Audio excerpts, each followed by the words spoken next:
I've talked in the past about games that I've bounced off and I've had to come back to, and much of the Yakuza series has been like that. But Like a Dragon, I finally completed recently, and if I've, I guess, bowed to the algorithm, this may be being released sometime around the Kiwami launch, Kiwami 3 launch, should I say, and I know people have issues with that. I understand, I'm not going to talk about them here. Please don't inundate the comments with how terrible it all is. This is about Like a Dragon, the 7th entry in the mainline series. But this took things in a different direction in two main ways. The first was, as far as I recall anyway, it was the first mainline entry to have full English dubbing.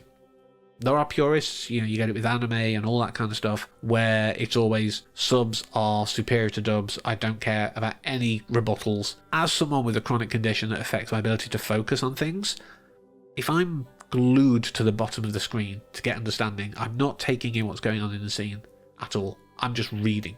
I may as well have just had a book about the Yakuza game, you know what I mean, in front of me.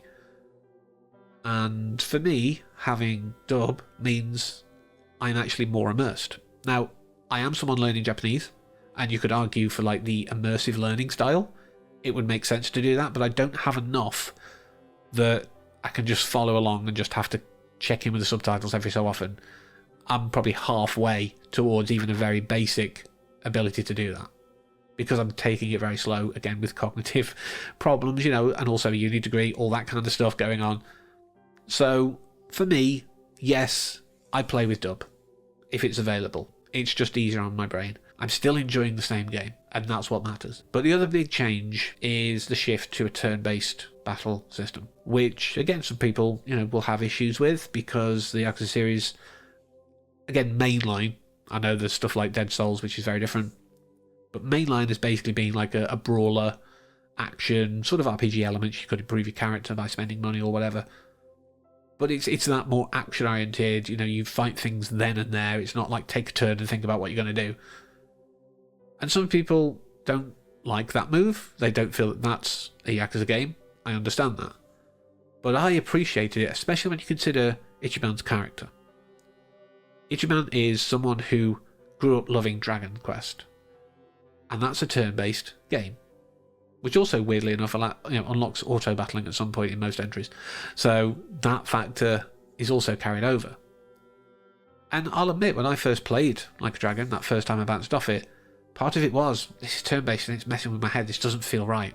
But once I got used to it, I kind of preferred it. Because sometimes I'm like, I want to grab something to eat, but I'm playing. I could just be like, auto-battle, it's nothing too major. Grab a snack, have a nibble, right, do. Let's go. Battle's over. Carry on. So it gave me those bits of downtime. I know, like cutscenes as well, you can have a nibble during those, but if I was like I'm just doing a load of side stuff and I'm not going to have a long cutscene for a while, then I need to kind of factor that in. So I appreciate what it was doing, and I think moving away from the Kiryu saga as much as possible. I know he appears, like there's a sort of cameo.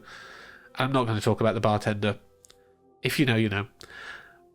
But I quite enjoy this. Now, I've still to play Infinite Wealth, which I know has a lot more Kiryu in, an older, more ill version of Kiryu, unfortunately. But still, I've got those to play. I'm playing through the Judgment games as well. I do love these games in a lot of ways. But I think Like a Dragon worked. When I finally got myself into the right mindset, I really enjoyed it. And I will finish on one of my favourite things that I didn't even notice in the dub. Well, actually, there's a few. It's all part of the same thing. The voice actors for the dub, I think, are great. Across the board, some brilliant performances. Because I'm so familiar with like Critical Role and other things like that, I'm like, is Majima Matt Mercer? And it is. And Zhao is Robbie Damon. And there's various others that I'm like, I'm fairly sure that's this person. I'm pretty good at picking up on some of those voices. But I will. This is how I'm going to end. I will give you something to laugh at me about. I am a Star Trek fan. I have been for years. I don't really talk about it on this channel because it's just not. I haven't been keeping up with the new stuff too much. Like, there's so much that I want to watch, but also a lot of stuff I'm covering for this. And again, the uni stuff. So my time I've got to juggle so much. But I am a big Star Trek fan, have been for most of my life. Like, since The Next Generation, watching that as a kid, and then going back to the original series, etc.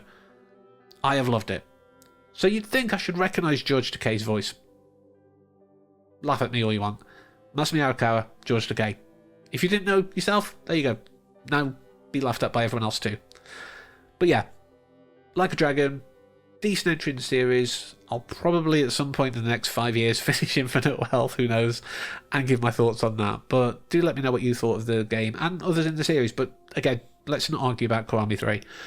But until next time, as always, thank you for watching and take care. With finesse.